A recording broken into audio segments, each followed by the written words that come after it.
खरं तर आज आपलं जे भेटणं ठरलं होतं, थोडं इकडचं बसून घ्या, थोडे बसून घ्या, थोडे बाजूला.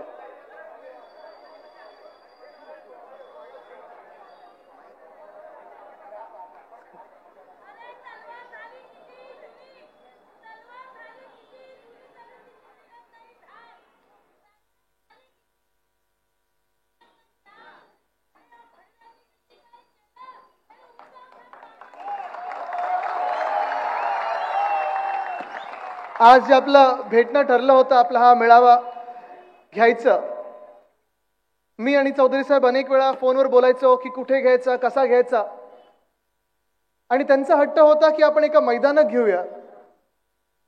आणि ते सांगत होते ते मैदान पूर्ण भरून जाईल, एका हाकेवर भरून जाईल. कारण अर्थात शिवसेना म्हटल्यानंतर, शिवसेना उद्धव बाळासाहेब ठाकरे पक्ष म्हटल्यानंतर आपल्याला भाड्याची लोक आणण्याची गरज नसते. पण मी थोडा हट्ट धरून होतो. जरा तर राहू दे, बसू दे. मी हट्ट थोडं एक स्पीकर इथे वळवा ना, कारण मलाच ऐकू नाही येतं काय येतं. हा आता येतोय का? हा आता मला पण ऐकू येतं. नाही तर मला, मी तेच विचार करत होतो की आता मैदानात तर खेळायचंच, पण आता आपण सर्वांनी रस्त्यावर उतरणं गरजेचं आहे. ती वेळ आलेली आहे. संपूर्ण देशात जर आपण पाहाल तर प्रत्येक राज्यामध्ये लोकांना रस्त्यावर उतरायची आज वेळ आलेली आहे. 10 वर्ष आपण एक गोष्ट ऐकायचो, अच्छे दिन आएंगे, अच्छे दिन आएंगे. झाली आता मे मध्ये 10 वर्ष पूर्ण होतील. तुम्ही मला सांगा, अच्छे दिन आलेत का? अच्छे दिन आलेत? नाही आलेत. पण आज जेव्हा आपण विचार करतो अच्छे दिन आएंगे, अच्छे दिन आएंगे, आपल्याला वाटत असेल नुसतं महाराष्ट्रासाठी आलेले नाहीयेत, तर हे खरं नाहीये. देशात जर प्रत्येक राज्य जर आपण पाहिलं, आणि खास करून भाजपाची जी राज्य आहेत, भाजप प्रणित जी राज्य आहेत, जिथे जिथे तुम्ही पाहाल तिथे एक अस्थिरता निर्माण झालेली आहे. अशी परिस्थिती आहे की लोकांना आंदोलनं करायला लागत आहेत, आणि ही आंदोलनं चिरडण्याचा प्रयत्न केंद्र सरकार असेल किंवा तिकडचं स्थानिक जे सरकार असतं, राज्य सरकार असतं, ते करण्याचा प्रयत्न करत आहे. लडाखमध्ये जर आपण पाहायला गेलं तर लडाखमध्ये देखील मागच्याच 2 आठवड्यामध्ये साधारणपणे 40,000 लोक अशीच रस्त्यावर उतरली होती आणि मोठा मोर्चा काढला होता. आणि त्यांची मागणी हीच होती की आम्हाला केंद्र शासित राहायचं नाहीये, आम्हाला आमच्या हक्काचा मुख्यमंत्री द्या, आम्हाला आमच्या हक्काची विधानसभा द्या. खासदार साहेब, आपण जेव्हा पहिलेच आता दुसऱ्या टर्मला निवडून गेला होता 2019ला, 5 वर्षापूर्वी, तेव्हा केंद्र सरकारने 370 कलम काढण्याचा जो प्रस्ताव आणला होता त्याला आपण पण पाठिंबा दिला होता. आणि होय, तर निघालच पाहिजे, हे बरोबर झालंच, आपण पण पाठिंबा दिला होता. ते वंदनीय हिंदवी सम्राट बाळासाहेब ठाकरेंचं देखील स्वप्न होतं की 370 कलम हे काढलंच पाहिजे. पण ते झाल्यानंतर जी जम्मू काश्मीर आणि लडाखची विभागणी झाली, लडाखला वेगळं केलं गेलं आणि तिथे केंद्रशासित राज्य म्हणून घोषित केलं. 5 वर्ष झाले. खरं तर केंद्रशासित म्हणजे केंद्र सरकारचं डायरेक्ट तिथे लक्ष पाहिजे, पण तिकडचे स्थानिक लोक बोलतात, भूमिपुत्र बोलतात की आमच्याकडे कोणाचं लक्ष नाहीये, आमचा आवाज कोणी ऐकत नाहीये, आम्हाला आमच्या हक्काची विधानसभा द्या. मग कोणाचं आहे नक्की हे केंद्र सरकार? लडाखचं तरी वाटत नाहीये. आता हा ड्रोन जो आहे, इथे कुठे गेला तो ड्रोन? माझ्यावरती आहे का? जरा पुढे आणा ड्रोन.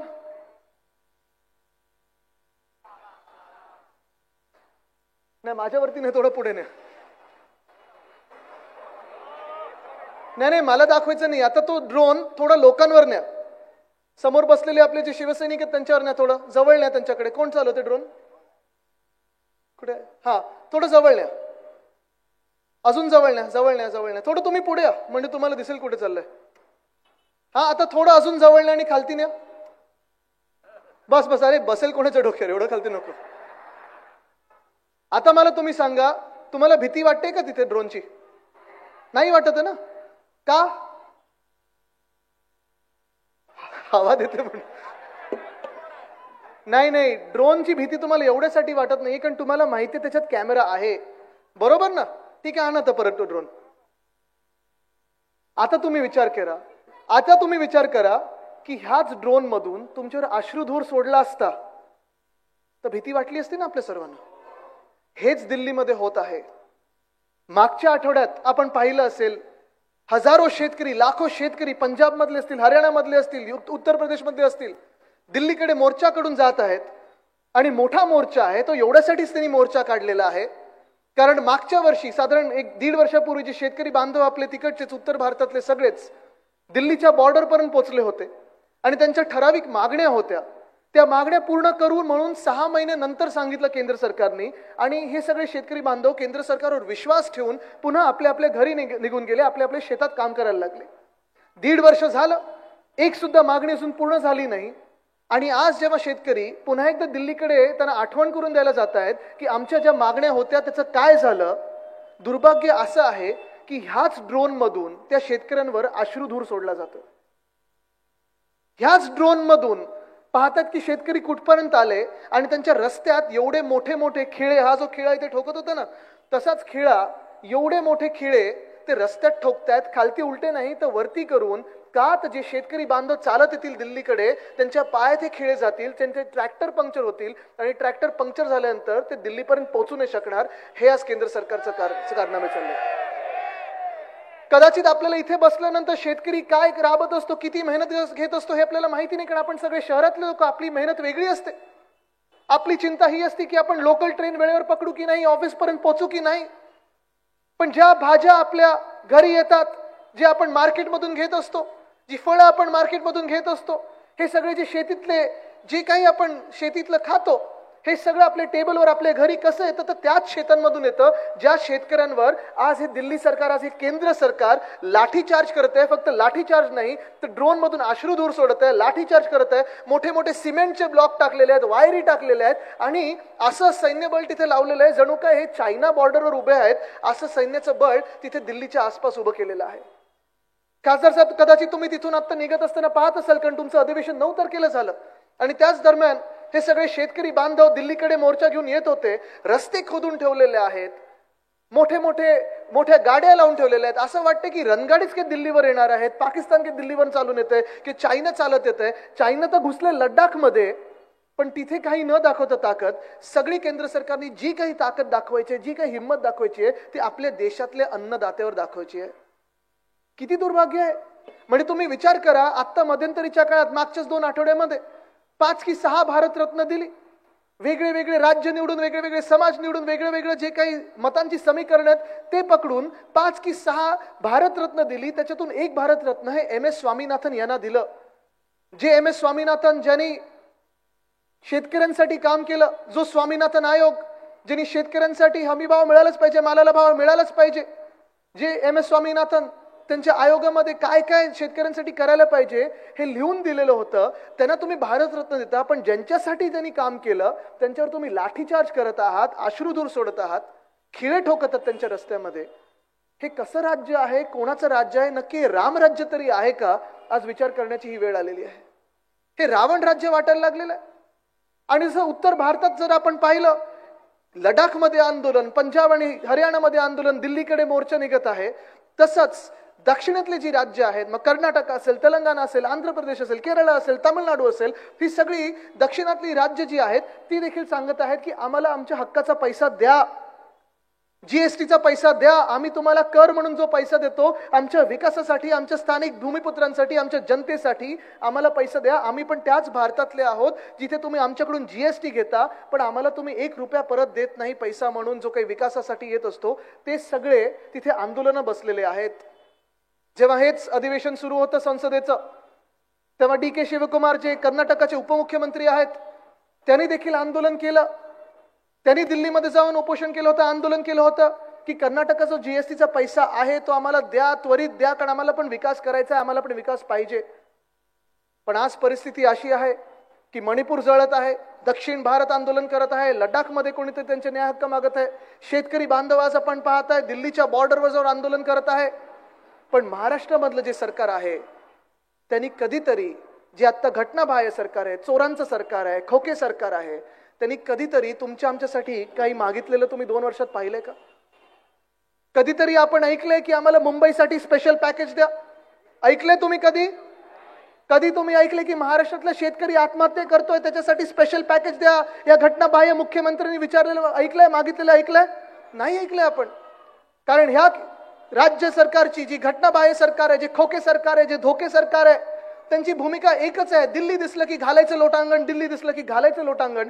जे काही मुंबईचं आहे ते त्यांच्या घशात घालायचं, मुंबई संपून टाकायची आणि मग जर काही उरलं असेल ते पण सगळं पाठवून द्यायचं गुजरातकडे. आज प्रश्न हा येतो की जे आता अरविंद सावंत साहेब सांगत होते, मी टीव्हीवर पण पाहत होतो, ते मला स्वतः तिथे संसदेत बसले होते. जे दोन तरुण मुलांनी उडी मारली, संसदेत उडी मारली, त्यांना पूर्ण माहिती होतं की जेव्हा एकदा तुम्ही उडी माराल संसदेत तेव्हा एकदा फाशीवर चढवलं जाईल किंवा आयुष्य संपवलं जाईल, जेलमधून बाहेर येणं तर शक्यच नाही. असा कडक कायदा UAPAचा जो आहे तो त्वरित लावला जाईल. कदाचित त्यांना हे पण माहिती होतं, जर चुकून प्रधानमंत्री तिथे असते तर त्यांच्या SPGनी त्यांना तिकडच्या तिकडेच त्या दोन तरुणांना शूट ॲट साईट केलं असतं आणि हे उडी मारणं संसदेत किंवा असं आंदोलन करणं किती योग्य अयोग्य हे तुम्ही ठरवायचंय. चुकीचं आहेच, मी त्याचं समर्थन करत नाही, पण तुम्ही त्यांची मनस्थिती विचार करा काय असेल त्यावेळी, त्यांच्या मनात काय विचार असेल की आम्हाला नोकऱ्या नाहीत, आम्हाला जॉब्स नाहीत, म्हणून आम्ही देशाच्या संसदेत उडी मारू, गोळी लागली तरी चालेल, फासावर चढवलं तरी चालेल, पण आम्हाला आमच्या तरुणांचा आवाज तिथे संसदेत उचलायचा आहे, आमच्यासाठी कोणी बोलत नाहीये, हे त्यांचं दुःख होतं. आणि आज आपण पाहता त्या तरुणां कुठे आहेत, काय आहेत, कसे आहेत, काहीच माहिती नाही आपल्याला. पण आज दुर्दैव हेच आहे की पुन्हा एकदा आपल्याला भूतकाळावरनं लढवलं जात आहे. 50 वर्षापूर्वी काय झालं, नेहरूंनी काय केलं, 100 वर्षापूर्वी काय केलं, 500 वर्षापूर्वी काय केलं, हा राजा बरोबर होता की तो राजा बरोबर होता, 1000 वर्षापूर्वी काय झालं, मी तुम्हाला आज सांगत आहे. कारण मुंबई नेहमी भविष्य बघत असते, भूतकाळात आपण राहत नाही. आणि महाराष्ट्र, पुरोगामी महाराष्ट्र कधी भूतकाळात राहत नाही. म्हणून तुम्हाला सांगतो मी की ज्या राजकीय पक्षांकडे देण्यासारखं काही नसतं ते 50 वर्षापूर्वी काय झालं, 100 वर्षापूर्वी काय झालं ह्याच्यात आपल्याला लढवत ठेवतील. पण आपण शिवसेना उद्धव बाळासाहेब ठाकरे आहोत, आपण महाराष्ट्र आहोत, आपण मुंबई आहोत, आपण आपल्या भविष्यासाठी लढलं पाहिजे, झगडलं पाहिजे, हा विचार करून आपल्याला पुढे जायचं आहे.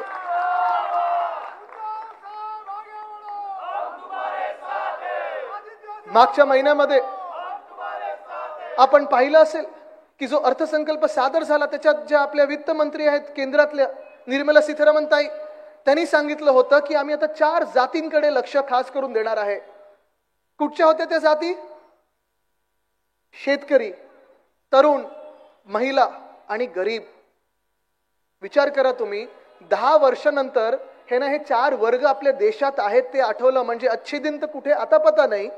पण प्रत्येक निवडणूक आली की टॅगलाईन बदलायची, अब की बार 400 पार, अब की बार हे पार ते पार, हे सगळं करत आपण पाहत असाल. मी जसं सांगितलं, शेतकरी आज हैराण आहेत. जसं दिल्लीमध्ये आहे, जसं उत्तर प्रदेशमध्ये आहे, जसं आपण पाहताय हरियाणामध्ये आहे, ती सगळे मोर्चे तर काढतच आहेत. पण आपल्याकडे देखील, आपल्या राज्यात देखील प्रत्येक जिल्ह्यात जर पाहाल तर एक वर्ग जो अर्थमंत्र्यांनी सांगितला होता, वित्तमंत्र्यांनी सांगितलं होता की ही जात महत्वाची आहे, शेतकरी, त्याच्यात जर तुम्ही पाहाल तर प्रत्येक जिल्ह्यामध्ये कधी ना कधीतरी गेल्या 2 वर्षामध्ये कधी अवकाळी पाऊस असतो, कधी गारपीट असते, कधी दुष्काळ असतो, पण 1 रुपयाची मदत ह्या निर्लज्ज खोके सरकारने त्यांना केलेली नाहीये. कदाचित जर शेतकऱ्यांनी सांगितलं आम्ही भाजपात येतो तर ते सांगतील या तुम्हाला खोके देऊ, धोके देऊ, पण तुम्हाला काही मदत मिळणार नाही. कारण आज दुर्भाग्य हेच आहे की शेतकऱ्यांकडे बघण्यासाठी यांच्याकडे वेळ नाही. जसं दुसरं मी सांगितलं, दुसरा वर्ग तरुण, आज तरुण इथे किती आलेत? 20शीतले असतील, 30शीतले असतील, जरा हात वरती करून दाखवा मला. आहेत ना तुम्ही सगळे? आता मी जे तुम्हाला सांगत होतो, जे संसदेत ज्या 2 तरुणांनी उडी मारली त्यांनी सांगितलं की आमच्याकडे रोजगार नाही, नोकरी नाही, म्हणून आम्हाला हे पाऊल घ्यायला लागलं. तीच परिस्थिती आपल्या देशातल्या संपूर्ण तरुणांची आहे. आणि देशातलं काय, आपल्या राज्यातलं जर बोलायचं झालं तर ह्याच 5 वर्षामध्ये 2 वेगळी सरकार, खरं 3, म्हणजे एक सकाळी 5:30चं जे काही होतं मुहूर्त ते सरकार, ते 2 दिवसाचं सरकार होतं. मग आपलं सरकार आलं, महाविकास आघाडीचं सरकार, आणि मग हे खोके सरकार, गद्दारांचं सरकार हे बसलेलं आहे आपल्या डोक्यावर, अवकाळी सरकार. पण आता जर पाहाल तर 2 फरक असे आहेत. कोविडच्या काळामध्ये आपल्याला आठवत असेल, कोविडच्या काळात इथे महापौरताई बसलेले आहेत, किशोरीताई आहेत, आपले सगळे नगरसेवक, आणि तुम्ही सगळ्यांनीच मुंबईसाठी जे काम केलेलं आहे, महाराष्ट्रासाठी आपण जे उद्धव साहेबांच्या नेतृत्वात काम केलं, जागतिक पातळीवर त्याचं कौतुक झालेलं आहे. अगदी WHO असेल, आपलं सुप्रीम कोर्ट असेल, परवाकडे मी एक पुस्तक वाचत होतो त्याच्यात रघुराम राजन यांनी कौतुक केलेलं आहे. कारण जे आपलं काम आहे ते सच्चं काम होतं, खरं काम होतं, कुठेही आकडे आपण लपवले नाहीत. आपण उत्तर प्रदेश सारखं केलं नाही, आपण गुजरात सारखं केलं नाही. जे सुरतमध्ये हाल होते, जे अहमदाबादमध्ये हाल होते, तसे लोकांचे हाल आपण होऊ दिले नाहीत. जे होतं ते होतं, सत्य होतं, ते लोकांसमोर होतं. आणि मी पाहिलेलं आहे उद्धव साहेब देखील कसं ते काम करत होते 24 तास. पण त्या कोविडच्या काळामध्ये देखील अर्थचक्र सगळं बंद पडलं असताना आपण पुन्हा एकदा अर्थचक्र सुरू करण्याचा प्रयत्न केला.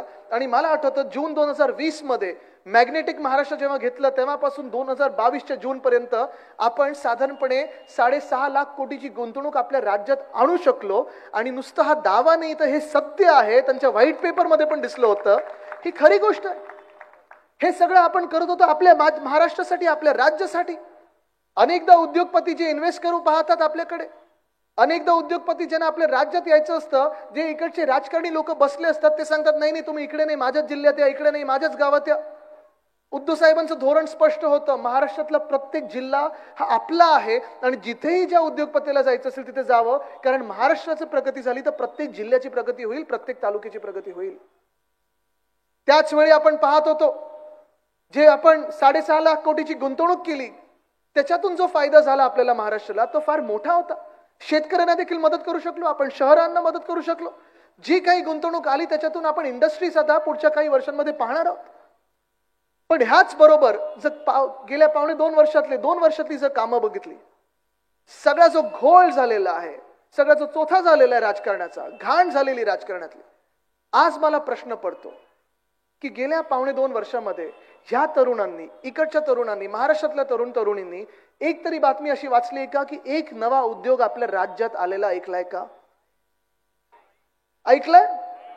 कदाचित ही गोष्ट ज्यांनी माझ्या पत्रकार परिषदा पाहिल्या असतील, मला टीव्हीवर बघितलं असेल, तुम्हाला वाटेल की आदित्य काय परत परत तेच बोलतो. पण हे बोलणं गरजेचं आहे कारण हे सत्य आहे. जसं त्यावेळी अच्छे दिन तुम्ही झोपेतून उठवलं कोणाला तरी अच्छे दिन वापस आएंगे असं बोलायचं, तसं जे खरं आहे ते मी आज तुम्हाला सांगतोय. तुम्ही देखील तुमच्या गावांमध्ये, घरांमध्ये, मित्रांमध्ये हे बोलणं गरजेचं आहे कारण ह्याची चर्चा होणं गरजेचं आहे.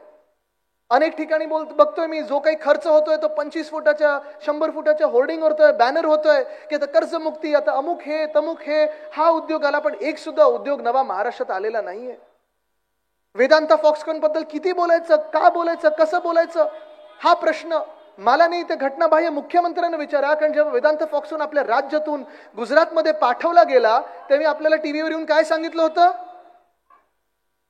असं काहीतरी खाजवलं आणि मग सांगितलं अरे ह्याच्यापेक्षा मोठा येणार आता प्रकल्प, दिल्लीने सांगितलंय, हा गेला,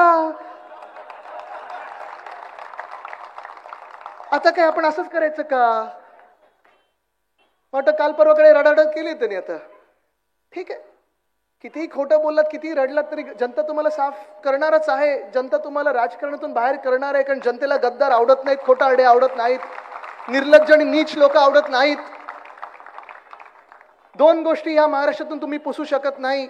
एक जे उद्धव साहेबांनी केलेलं काम आहे मुख्यमंत्री म्हणून ते, आणि दुसरं म्हणजे ह्या गद्दारांच्या माथ्यावर गद्दार आणि बापचोर जे लिहिले ना ते तुम्ही पुसू शकत नाहीत. पण वेदांता फॉक्सकॉन नेला गुजरातमध्ये, आणि नुसतं गुजरातमध्ये नाही नेला, मला माहित नाही तुम्ही किती लोकांनी पाहिलं असेल. आता तो उद्योग जो आहे तो गुजरातमधून देखील निघून गेलेला आहे, देशातून निघून गेलेला आहे. दुःख याच गोष्टीचं आहे, गुजरातमध्ये 100% जे काही जाणं आहे ते जाणं गरजेचं आहेच. जे ज्या राज्याला मिळणं गरजेचं ते मिळालंच पाहिजे. कारण जर प्रत्येक राज्याने प्रगती केली, जर आसामने प्रगती केली, जर लडाखने प्रगती केली, केरळने प्रगती केली, तेलंगणाने प्रगती केली तर आपला देश पुढे जाईल. पण हा जो एकतर्फी कारभार जो सुरू झालेला आहे ना, की आपल्या राज्यातून खायचं, आपल्या राज्यातून ओरबडायचं आणि न्यायचं ते गुजरातमध्ये न्यायचं, हे दुःखदायी आहे, हे दुर्भाग्य आहे. आज आपण पाहत असाल वेदांता फॉक्सकॉन जेव्हा आपल्या राज्यातून निघून गेला, नेला, पाठवला गेला, धक्का देऊन तिथे पाठवला गेला, तेव्हा 100% तो ऍक्च्युअली उद्योग खरं तर आपल्या तळेगावमध्ये येणार होता, आपल्या पुणे जिल्ह्यात येणार होता. नुसतं महाराष्ट्रातलं नाही तर देशभरातल्या तरुणींना 1 लाख मुला-मुलींना रोजगार मिळाला असता, एवढी संधी आपल्याला उपलब्ध झाली असती. देशात 2 कोटी लोकांना पहिल्याच वर्षी काय नोकऱ्या देणार होते, 5 की 10 लोकांना देखील नोकऱ्या दिल्यात का आज हा प्रश्न पडत आहे. पण आज आपण पाहिलं असेल हा उद्योग तिथे गुजरातमध्ये नेल्यानंतर मी त्यांना फोन केला होता आणि त्यांना विचारलं होतं, त्यांचे जे मॅनेजर वगैरे होते, कारण आपल्या सगळे ओळखीचे होते त्यावेळी, सुभाष देसाई साहेब, आणि मीच त्यांना आणत होतो महाराष्ट्रामध्ये, पुण्यामध्ये. त्यांना विचारलं असं तुम्ही पुण्यात आला असतात, महाराष्ट्रात आले असतात तर किती दिवसात तुम्ही हा उद्योग सुरू करू शकला असतात. त्यांनी सांगितलं आदित्यजी आम्ही हा उद्योग 2 वर्षात ही कंपनी महाराष्ट्रात सुरू करू शकलो असतो. बोला आता तुम्ही गुजरातमध्ये गेलात, ढोलेरामध्ये गेलात, मग किती दिवस लागतील तुम्हाला? जर आमच्याकडे 2 वर्षात तुम्ही करू शकत होतात, गुजरात तर प्रगत राज्य आहे, तुम्ही 2 महिन्यात करू शकले पाहिजेत. ते हसायला लागले फोनवर. ते बोलले आदित्यजी कमीत कमी 8 वर्ष लागतील, कारण इथे ना वीज आहे, ना पाणी आहे, ना रस्ता आहे. पण आज जेव्हा फॉक्सकॉनची कंपनी ती सांगत आहे की सेमीकंडक्टर चिप आम्ही आपल्या देशात बनवू शकत नाही, भारतात बनवू शकत नाही, हे नुकसान नुसतं महाराष्ट्राचं नाही झालं, हे नुकसान गुजरातचं नाही झालं, तर संपूर्ण देशाचं नुकसान झालेलं आहे. एका बाजूला तरुण आणि तरुणींना नोकऱ्या मिळत नाहीत, रोजगार तर गेलाच, तो जी संधी होती ती निघून गेली. पण ही कंपनी नक्की काय बनवणारी होती? कारण वेदांता फॉक्सकॉन बद्दल आपण सगळ्यांनी ऐकलेलं आहे. एक घोषणा पण मी ऐकली, गुजरातला फॉक्सकॉन, महाराष्ट्राला पॉपकॉर्न, हे सगळं आपण ऐकलेलं आहे. पण ही नक्की काय बनवणारी कंपनी होती? जर तुम्हाला सांगितलं ना, तुम्हाला हैराण व्हाल तुम्ही. इथे मोबाईल फोन किती लोकांकडे तो? जरा हात वरती करा. सगळ्यांकडे आहेत, बरोबर आहे. तुमच्या मोबाईल फोन स्मार्टफोन ज्याच्यामुळे झाला, ती छोटीशी चिप जी आहे ना, त्याला सेमीकंडक्टर चिप बोलतात. ती चायनामध्ये बनवली जाते, तायवानमध्ये बनवली जाते, जपानमध्ये बनवली जाते, अमेरिकेत बनवली जाते. साधारणपणे 1940 पासून ह्याची डेव्हलपमेंट सुरू झाली, ह्याचा विकास सुरू झाला, आणि त्या चिप छोट्या होत गेल्या. कम्प्युटर जे मोठे होते ते छोटे होत गेले, आणि छोटे कम्प्युटरचे लॅपटॉप झाले, लॅपटॉपचे आपले फोन झाले. आज प्रत्येकाच्या घड्याळामध्ये, आज ह्या माईकमध्ये, तुमच्या फोनमध्ये, सगळ्यामध्ये जे व्हॉट्सॲप, स्नॅपचॅट, इंस्टाग्राम सगळं आपण रील वगैरे बघत असतो ना, ते ह्या चिपमुळे असतं. आणि ही चिपची जी संधी होती ती फार मोठी होती. जगभरात आपण गरुड झेप घेऊ शकलो असतो, ती संधी आपल्या देशातून आता निघून गेलेली आहे. ती परत कधी येणार, कशी येणार, ह्याच्यावर विचार करणं गरजेचं आहे. अच्छे दिन आएंगे की झालं, चला आपण सुटलो, आपलं काय बोलून मोकळं व्हायचं, असंच ती भावना आहे. पण आज जसं ही कंपनी निघून गेली, तसं एअरबस टाटा आपल्या राज्यातून निघून गेली. ती आपण आणणार होतो नागपूरमध्ये, मिहानमध्ये आणणार होतो, ती देखील पाठवली त्यांनी गुजरातला. वर्ल्ड ड्रग पार्क असेल, मेडिकल डिव्हाइस पार्क असेल, डायमंड बोर्स असेल, आणि आपल्या हक्काची वानखेडेमध्ये होणारी क्रिकेट मॅच पण, फायनल पण वर्ल्ड कपची पाठवली कुठे त्यांनी?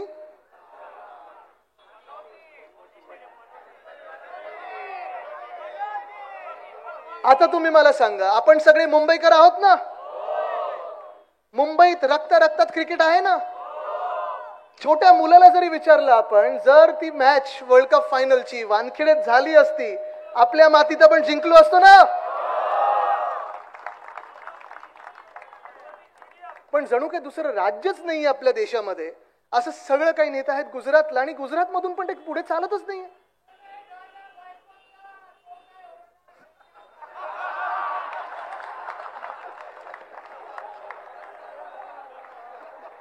पण आज प्रयत्न हाच आहे माझा, की आज तरुणींच्या समोर जी सत्य परिस्थिती आहे, म्हणजे ती नाही मी जे बोलतोय ते, हे सांगण्याची वेळ आलेली आहे.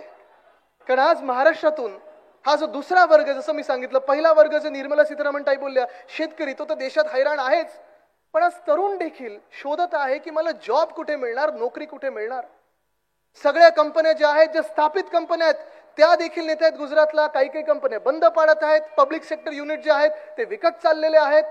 ह्या कितीतरी गोष्टी आपण पाहतोय. संध्या आपल्या ज्या मुंबईत होत्या, आणि मुंबईत नुसतं मुंबईकरांना नाही तर देशभरातून प्रत्येक तरुण व्यक्ती जो स्वप्न घेऊन येतो की मला रोजगार मिळेल, मला नोकरी मिळेल, ते स्वप्न आज हे केंद्र सरकार आणि हे खोके सरकार इकडचं तोडत आहे, मोडत आहे आणि चिरडून टाकत आहे.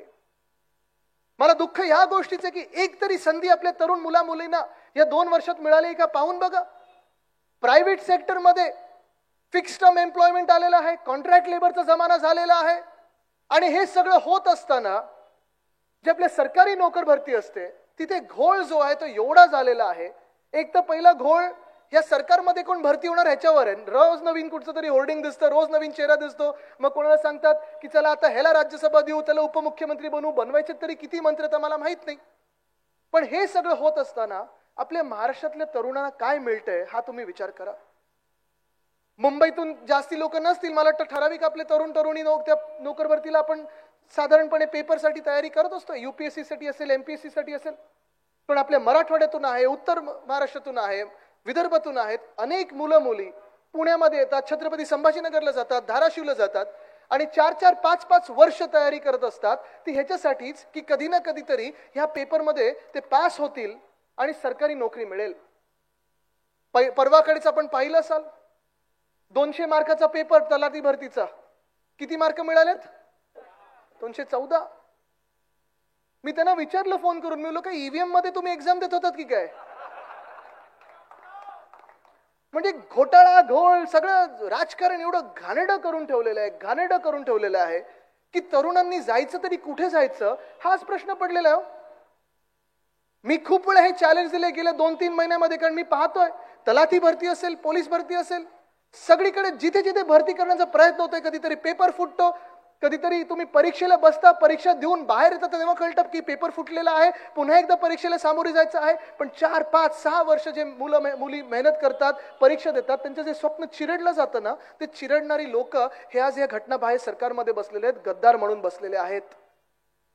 मी आज पुन्हा एकदा सांगत आहे, 20 तारखेला जे अधिवेशन घेत आहेत, आरक्षणासाठी आहेच, पण आरक्षण कशासाठी पाहिजे? आपल्याला नोकऱ्यांसाठी पाहिजे, रोजगारासाठी पाहिजे. हा देखील कायदा तुम्ही करा, की जो पण पेपर फोडेल त्याला कमीत कमी 10 वर्ष सजा दिली जाईल, असा कायदा झालाच पाहिजे. आणि आज महाराष्ट्रातल्या तरुणांना मी शब्द देतो, आदित्य रश्मी उद्धव ठाकरे म्हणून, की जेव्हा आपलं सरकार येईल या 2024 मध्ये, येणार म्हणजे येणार, आपण आणणारच, हा कायदा देखील आणू. पेपर जो फोडेल त्याला सरकार फोडेल, हा आपण कायदा बनवूच.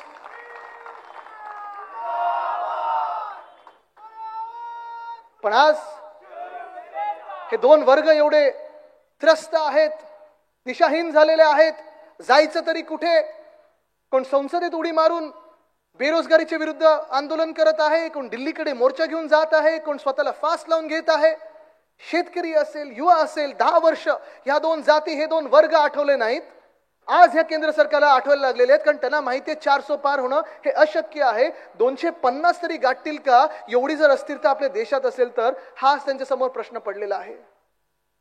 तिसरा जो प्रश्न आहे, तिसरा जो वर्ग आहे तो म्हणजे महिला.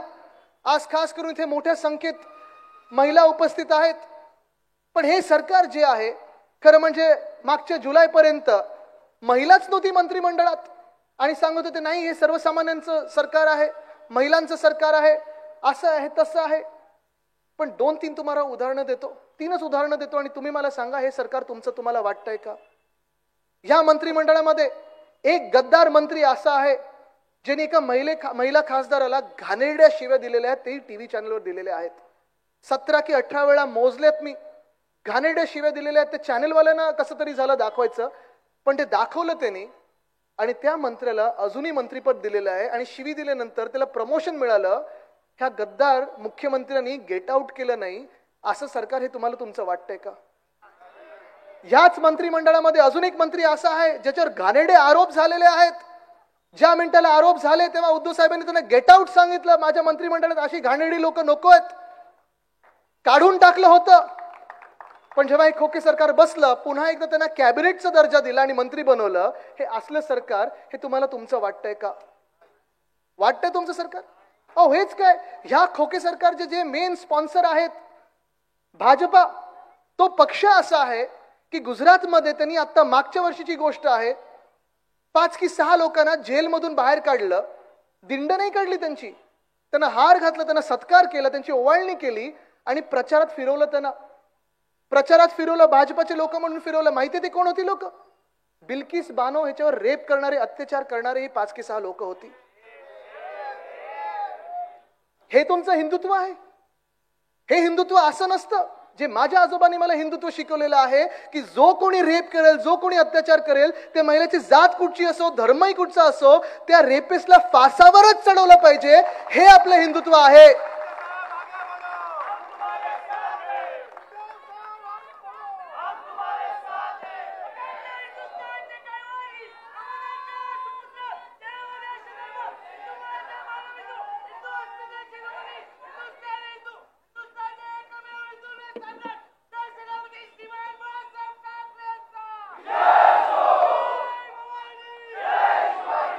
ज्या राज्यामध्ये आपण जय भवानी जय शिवाजी हा नारा देतो, तिथे महिलांचा अपमान करणारं सरकार आणि पक्ष आम्ही चालू देणार नाही, ही शपथ आपण घेतली पाहिजे.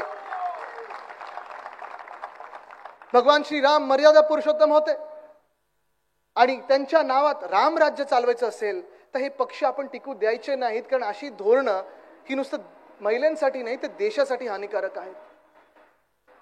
पण जसं मी सांगितलं, ही तिसरी जात महिला म्हणून जे आता अर्थमंत्री सांगत आहेत, निर्मला सीतारामन सांगत आहेत की होय ह्या तिसऱ्या जातीकडे आम्ही लक्ष देऊ, तशी चौथी जात त्यांनी सांगितली गरीब, जो वंचित आहे, जो गरीब आहे.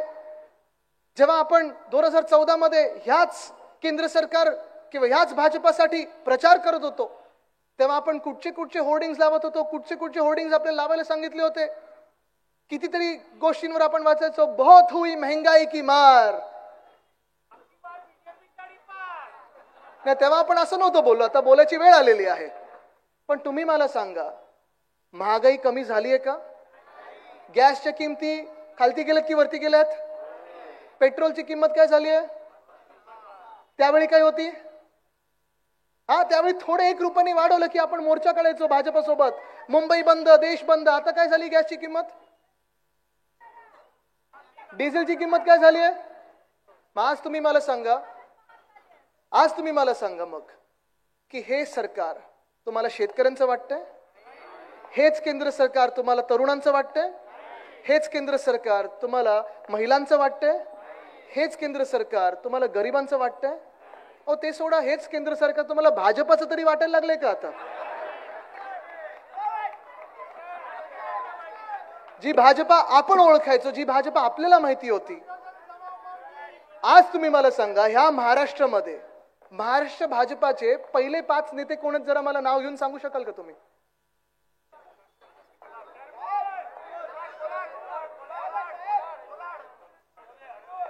नाही, 5 नावं सांगा मला तुम्ही. नाही, देवेंद्रजींना बाजूला ठेवा, त्यांचे जे आवडते नेते 5 ते मला तुम्ही प्रमुख 5 नेते सांगा जे आपल्याला शिवाय रोज देत असतात.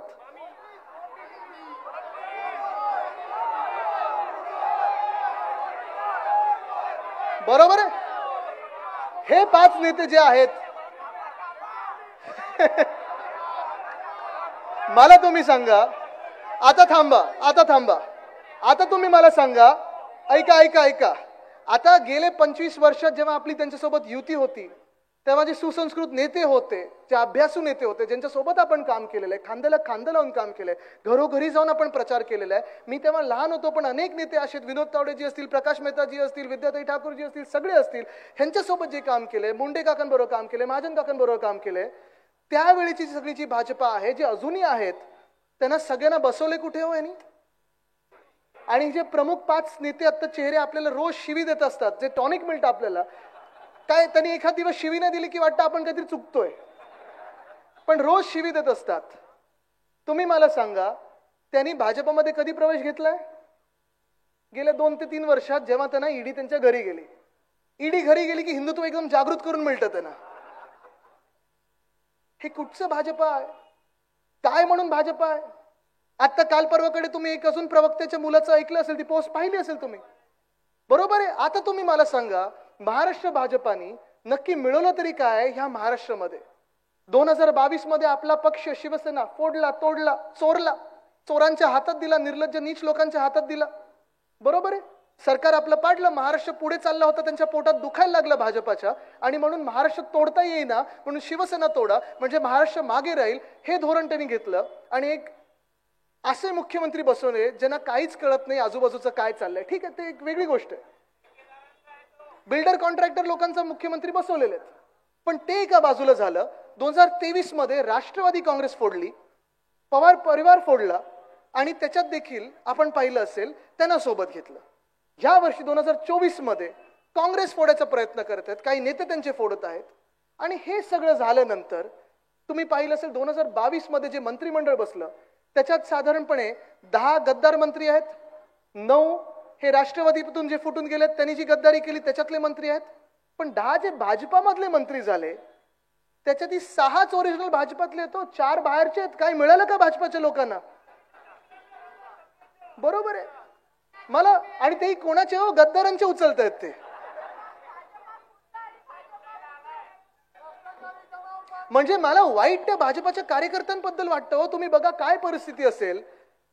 गेल्या 3 वर्ष 2.5 वर्षामध्ये 2 वर्षामध्ये जेव्हा आपलं सरकार पाडलं, त्याच्यातून फक्त 4-6 मंत्री ते ओरिजिनल भाजपातून करून ठेवलेले. बाकी ना टीव्हीवर कोणाला येऊ देतात, ना मुख्यमंत्री भाजपाचे, ना मंत्रिमंडळ त्यांचं, ना कुठचंही महामंडळ मिळालंय ना मंडळ मिळालंय. एकच न्यासाचे अध्यक्ष जे जाहीर झालेत ते सिद्धिविनायक मंदिराचे अध्यक्ष जाहीर झालेत, तेही कोण? माहीमचे गद्दार. आणि त्याच्यात पण हिंदुत्वाची गंमत बघा ह्यांनी काय केली. हे खोटे सांगत होते की आम्ही हिंदुत्वासाठी गेलो. ह्यांचं हिंदुत्व बघा कसं आहे. सिद्धिविनायकाची जेव्हा गणपती बाप्पाची मिरवणूक निघाली होती तेव्हा गणपती बाप्पाच्या मिरवणुकीत कोणीतरी आपली शिवसेनेची घोषणा दिली म्हणून त्यांनी बंदूक काढून तिकडच्या स्थानिक लोकांवर, दादरकरांवर रोखली, गाडीला शिव्या दिल्या, पोलीस स्टेशनमध्ये नेलं गेलं. पोलीस स्टेशनमध्ये नेल्यानंतर तिथे देखील फायरिंग केलं त्यांनी, एक गोळी उडवली. नशिबाने कोणाला लागलं नाही. पण बरोबर तिकडचा व्हिडिओ नाही आला. व्हिडिओ कुठचा आला? भाजपाच्या आमदाराचा, ज्यांनी पोलीस स्टेशनमध्ये फायरिंग केलं. म्हणजे भाजपाला मिळाला तरी काय. पण अध्यक्ष कोणाला केलं मंदिराचं? ह्याच गद्दार माणसाला, ज्यांनी गणपती बाप्पाच्याच मिरवणुकीत बंदूक काढली आणि आपल्याच तिकडच्या स्थानिक लोकांवर दाखवली. हे तुमचं हिंदुत्व? ठीक आहे, त्याच्यावर आपल्याला जायचं नाही हो. पण महत्वाची गोष्ट ही आहे की नक्की काय धोरण तुम्ही पाळत आहात. मग नंतर काय सांगितलं? दादा फंड देत नाहीत, दादा फंड देत नाहीत, राष्ट्रवादी सोबत आम्ही बसणार नाही, इक्बाल मिर्चीच्या आम्ही दोस्ताबरोबर बसणार नाही, देशद्रोहावर बसणार नाही. मागच्या वर्षापासून कोणासोबत बसतायत? मग ज्यांनी फंड दिला नाही त्यांना तुम्ही उपमुख्यमंत्री केलं. ज्यांनी गणपती बाप्पाच्या मिरवणुकीत बंदूक काढली, पोलीस स्टेशनमध्ये जाऊन फायरिंग केलं, त्याला तुम्ही मंत्री नाही तर न्यासाचा अध्यक्ष केला, ते हिंदू मंदिराचाच. हे तुमचं हिंदुत्व. आणि आता तिसरं, काँग्रेस आम्ही होऊ देणार नाही, काँग्रेस सोबत आम्ही जाणार नाही, असं तसं बोलणार आहे. काँग्रेसलाच घेतात. मी तर राहुल गांधींना हाच सल्ला देणार आहे, जर तुम्हाला कधी प्रधानमंत्री बनायचं असेल भाजपात जा. सगळे काँग्रेसचेच बसलेत आता तिथे आमदार खासदार. भाजपाने आता कॅम्पेन बदललेली आहे. अच्छे दिन आएंगे हे सांगायचं बंद केलं त्यांनी. आता माहिती नवीन टॅगलाईन काय त्यांची? दाग अच्छा है, वॉशिंग पावडर भाजपा, दाग अच्छे है. जर तुमच्यावर तुम्ही भ्रष्टाचारी असाल, जर तुम्ही खोके घेतले असाल, धोके दिले असाल, जर तुम्ही कोणाचा खून केला असेल, कुठे दरोडा टाकला असाल, तर तुम्हाला भाजपात घेतील थेट आणि भाजपाच्याच कार्यकर्त्यांच्या डोक्यावर बसवतील आणि मुख्यमंत्री उपमुख्यमंत्री बसवतील. पण भाजपाच्या कार्यकर्त्यांना हे कधीच वाढू देणार नाहीत. आत्ताची राज्यसभेची निवड बघा तुम्ही, 6 मधून 4 तर काँग्रेसचेच आहेत. कुठे काँग्रेस मुक्त भारत होतं? काँग्रेस युक्त भाजपा व्हायला लागलेली आहे. तेही सगळे भ्रष्टाचारी लोक तिथे घेतात, ज्यांच्यावर आरोप लागलेत ते तिथे घेतात. उलटा काँग्रेस आता स्वच्छ झाली. ज्यांच्यावर आरोप लावले होते त्यांना सगळ्यांना तिथे घेतलेलं आहे. पण आज पण काही आपल्यात असे आहेत जे लढत आहेत, कारण त्यांच्याकडे लपवण्यासारखं काही नाही. जे देतात ते ठोकून देत आहेत. आपल्या इथे किशोरीताई पण बसलेले आहेत, हिमतीने ताकदीने जिद्दीने लढत आहेत. राजन साळवी साहेब लढत आहेत, जिंकणार मला माहिती आहे, खात्री आहेच. वायकरजींवर प्रेशर आहे, येत आहे की जेलमध्ये टाकू, येत आहे की जेलमध्ये टाकू. राऊत साहेब तर आज जाऊन आलेत आणि आता तर कोणालाच घाबरत नाहीत ते. आपलं सूरज चव्हाण लढत आहे. सूरजची पण केस बघा, गंमत अशी आहे की ज्याच्यावर आरोप लावलेत की तुम्ही टेंडर घेतलं, जो मालक आहे तो मिंदे गटात नेता म्हणून बसलाय आणि जो कंपनीचा कर्मचारी आहे त्याला आत घेतलेलं आहे. म्हणजे हा कुठचा न्याय आहे? काय चाललंय नक्की राज्यामध्ये? हा सगळा प्रश्न आहेच. पण एका बाजूला हे सगळे दाग अच्छे आहेत म्हणून चालू असताना दुसऱ्या बाजूला आपण जी मुंबईत कामं केली आहेत ती पुसून टाकण्याचा प्रयत्न हे करत आहेत. पण मी परत सांगतो, 2 गोष्टी तुम्ही मुंबईतून पुसू शकत नाही, महाराष्ट्रातून पुसू शकत नाही, देशातून पुसू शकत नाही. देशात काही 33 देशात ज्यांनी नोंद घेतली त्याच्यात पण नाही पुसू शकत. उद्धव साहेबांनी जे केलेलं काम आहे ते, आणि तुमच्या माथेवर चोर, निर्लज्ज, नीच आणि गद्दार म्हणून शिक्का जो बसलेला आहे ते. कारण आज जो प्रकार सुरू आहे, जी आपण कामं केली एक तर बदनाम करा किंवा त्याचं श्रेय घेण्याचा प्रयत्न करा. हे अटल सेतू इथे जे बांधलेलं आहे MTHL 2020च्या जानेवारीमध्ये गर्डर लॉन्चिंग हे उद्धव साहेबांनी केलेलं आहे. त्याचं आपलं सरकार असेपर्यंत 85% काम झालं होतं, हे तुम्हाला अभिमानाने सांगू शकतो. इथे अनेक असे नेते आहेत जे माझ्यासोबत प्रत्येक महिन्यात तिथे व्हिजिटला यायचे. आज पण तुम्हाला सांगतो, चला मुख्यमंत्रीने मी जे घटनाबाई आहेत त्यांना घेऊन जाऊया, समोरासमोर होऊ दे. रस्त्याचा इंच आणि इंच मी तुम्हाला सांगू शकतो. त्यांना आतापट्टा पण माहिती नसेल, पण एवढंच माहिती असेल की खर्च किती झाला ऍड देण्यावर, की हे आमचं सांगण्यात. ब्रँडिंग केलं त्यांनी अटल सेतू वगैरे, पण काम हे शिवसेना उद्धव बाळासाहेब ठाकरे पक्षाचंच आहे, आपलं आहे. वरळी शिवडी कनेक्टर जो MTHL ला जोडणार होता, कोस्टल रोड शिवडीला जोडणार होता, वरळीपर्यंत. चौधरी साहेब, आपल्या 2 मतदारसंघांना जोडणारा पूल, किती वेळा आपण बैठका घेतलेल्या, तिथे सचिनजी बसले, तिथे आम्ही सगळे आहोत. आम्ही सगळे आपले नगरसेवक असायचे, आमदार असायचे, खासदार असायचे. प्रत्येक इंच त्या पुलाचा आम्ही ठरवलेला आहे सगळ्या अधिकाऱ्यांना बसवून, कारण आपल्या चाळींना धक्का नाही लागला पाहिजे, आपल्या दुकानदारांना काही हाल झाले नाही पाहिजेत, म्हणून सगळे आपले वरळीकर असतील, शिवडीकर असतील, सगळ्यांना सोबत घेऊन आपण बसायचो आणि मार्ग काढलेला होता. आपलं जर सरकार आत्ता असतं तर तो पूर्ण पूल तयार झाला असता, इथे ट्रॅफिक झाला नसता. दुर्दैव ह्याच गोष्टीचं आहे की डिलाय रोडला त्यांनी दिरंगाई केली आणि आज वरळी शिवडीचा आपण पाहतोय पूल 50% अधिक काम झालेलं नाहीये. कोस्टल रोड, मला वाटतं आता 19 तारखेला अर्धवट काहीतरी उद्घाटन करणार होते. मी जेव्हा ते व्हिडिओज टाकतो कोस्टल रोडचे, इंस्टाग्रामवर ट्विट टाकत असतो, देशभरातले भाजपचे ज्यांनी कधी मुंबई बघितली नाही ते मला शिव्या देत असतात आणि मला आवडतं. मी पाहत होतो न्यू इयरच्या रात्री पण 12 वाजले तरी हे शिव्या देणं चालू आहे. 2 रुपयाचे ट्रोलवाले, त्याला 2 रुपये तरी मिळाले. बाकीच्या भाजपांना काही मंत्रीपद मिळत नाही, काही मिळत नाही, 2 रुपये मिळाले, बस झालं. पण आज मी तुम्हाला पुन्हा एकदा सांगतो, हक्काने सांगतो, खुशीने सांगतो, एका अभिमानाने सांगतो की पूर्णपणे कोस्टलचं स्वप्न, ते स्वप्नपूर्ती ही उद्धव बाळासाहेब ठाकरे या व्यक्तीचीच आहे. काही कोणी येऊन उद्घाटन करावं, कोणी येऊन पेपरमध्ये ऍड देतील, कोणी येऊन मोठे होर्डिंग लावतील, सगळं काही होईल, पण कोस्टल रोड पूर्ण होणार ही ठाकरे गॅरंटी तुम्हाला देत आहे. मी आज तुम्हाला सांगत आहे. गोरेगाव मुलुंड लिंक रोड असेल, त्याचं पूर्ण टेंडर झालं होतं, आपल्या काळात भूमिपूजन झालं, पण यांना खोके खायचे होते म्हणून ते टेंडर रद्द केलं आणि किंमत वाढवली, दुप्पट केली आणि पुन्हा एकदा भूमिपूजन करू इच्छितात. नरिमन पॉइंट कफ परेड कनेक्टर आहे, त्याचं देखील काम आपण सुरू केलेलं आहे, आपण ठरवलेला तो रस्ता आहे. दहिसर मीरा रोड, ते काम आपण सुरू केलेलं आहे. आणि ही सगळी कामं आपण जेव्हा पुढे नेत होतो, कोविडच्या काळात देखील आपण कामं पुढे नेत होतो, तेव्हा ही सगळी काळी मांजरं ही आपली आडवी जात होती, राजकारण करत होती, तरी देखील आपण हे काम पूर्ण केलं. आणि पूर्ण केल्यानंतर आपण पाहत असाल, ज्यांनी आपल्यावर आरोप केले तीच लोक आता तिथे जाऊन उद्घाटन करू इच्छितात आणि तीच लोक तिथे जाऊन फोटो काढू इच्छितात, कारण त्यांना देखील माहिती आहे की मुंबईसाठी जे आपण शिवसेना म्हणून काम केलेलं आहे ते वर्ल्ड क्लास केलेलं आहे, कोणीही याला टक्कर देऊ शकत नाही. आज आपण पाहत असाल, कोविडच्या काळात आपण सगळे इथे सुरक्षित आहोत, ह्याचं कारण एकच आहे, कारण आपले मुख्यमंत्री त्यावेळीचे उद्धव बाळासाहेब ठाकरे ह्या व्यक्तीने स्वतःच्या तब्येतीची काळजी न घेता डॉक्टरांचा सल्ला घेऊन हे राज्य चालवलं, नर्सेसचा सल्ला घेतला आणि हे राज्य चालवलं. मार्टची आपली मुलं असतील, लक्ष्मीची मुलं असतील, सगळेच अंगणवाडी सेविका असतील, आशा वर्कर असतील, या सगळ्यांना पोलीसचे असतील लोक आपले, सगळ्यांना सोबत घेऊन आपलं राज्य चालवलं आणि राज्याने देखील सहकार्य केलं. जेव्हा आपण सांगितलं होतं मास्क घाला तेव्हा मास्क घातला, वॅक्सिन घ्या तेव्हा वॅक्सिन घेतलं, घरी राहा तेव्हा घरी राहिले. पण हे कुटुंबाचं जे नातं आहे हे अजूनही कोणी पुसू शकलेलं नाही, ना तोडू शकत ना मोडू शकत. कारण जेव्हा आपण आपल्याला वाचवायला, स्वतःला वाचवायला मास्क घालत होतो, काही लोक हुडी घालायचे आणि आपलं सरकार पाडण्याचा प्रयत्न करत होते. आज राजकारण एवढं घाणेरडं झालेलं आहे, एकदम गलिच्छ होत चाललेलं आहे. मला वाटतं 1-2 दिवस काही शिबिर होतं त्यांचं आणि कचऱ्यासारखं लोक काय बोललेले आहेत, त्या कचऱ्याकडे आपण लक्षही देणार नाही. पण आपण पाहत असाल तो जो कचरा जे काही बोललेला आहे त्यांच्या मनात किती काळं आहे ना. नुसतं हे लोक कपडे पांढरे घालतात, बाकी सगळं काळं यांचं. हे काळं मन हे कधीही महाराष्ट्र स्वीकारणार नाही. पण आज जी परिस्थिती आहे ती हीच आहे. आपण मुंबईकर म्हणून विचार केला पाहिजे की आपण मुंबई आपल्या हातात ठेवणार की ह्यांच्या आवडत्या उद्योगपत्यांच्या घशात घालणार. आज हा विचार करण्याची वेळ आली आहे. धारावीचा जो विकास आहे तो आपण बीडीडी सारखा पण करू शकलो असतो. आपण पाहिलं असेल बीडीडी वरळी असेल, बीडीडी नामजोशी असेल, बीडीडी नायगाव असेल, तिथे आपण ही कामं सुरू केली. आज पण जाऊन पहा बीडीडीच्या वरळीमध्ये. मी परवा पण गेलो, तो प्रत्येक महिन्यात जातो.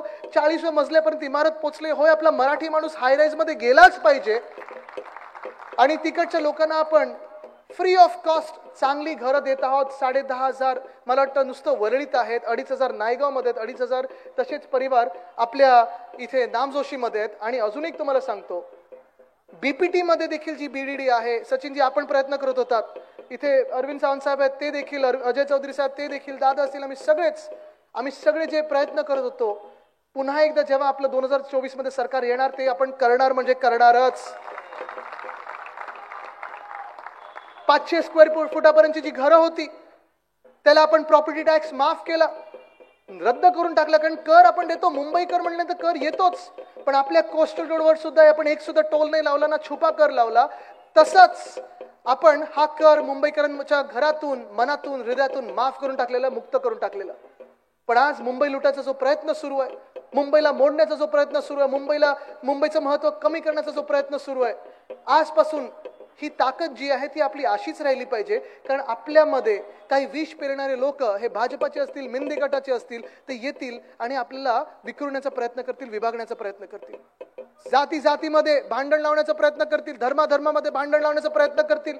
50 वर्षापूर्वी काय झालं, 100 वर्षापूर्वी काय झालं, ह्याच्यात आपल्याला भांडणं लावण्याचा प्रयत्न करतील. मी आज तुम्हाला सांगतो, तुम्ही मुंबईकर म्हणून एकत्र राहणार आहात की ह्यांच्या विषाला तुम्ही बळी पडणार आहात?